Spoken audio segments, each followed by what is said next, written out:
Self driving cars ఎలా work అవుతాయో ఎప్పుడైనా ఆలోచించారా? Don't worry if you don't know, here we are to let you know. So step 1లో car చుట్టూ ఏమున్నాయో తెలుసుకోవడానికి కెమెరా, రేడార్ అండ్ లైడార్ని యూజ్ చేస్తారు. నైట్ టైం పోవడం లాంటివి ఏముండవు, ఎందుకంటే lidar and radar both work without light అనమాట. లైక్ లైట్ పైన ఏం డిపెండ్ అయి ఉండదు unlike cameras. And then step 2లో డెసిషన్ మేకింగ్ చేస్తాం. అంటే మోడల్ ఏదైతే ట్రైన్ అయ్యి ఉంటుందో సెల్ఫ్ డ్రైవింగ్ కార్ మోడల్, ఆ మోడల్ వచ్చిన డేటాను బేస్గానే ఒక డెసిషన్ తీసుకుంటుంది. వెదర్ టు యాక్సిలరేట్ చేయాలా, లేకపోతే బ్రేక్ చేయాలా, లేకపోతే whether we have to take a turn or something like that.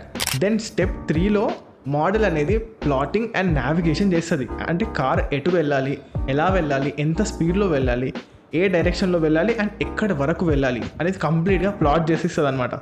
And ప్యారలల్గా మెయిన్ 4th ఫీచర్ వచ్చేసి సేఫ్టీ అండ్ రిడెండెన్సీ.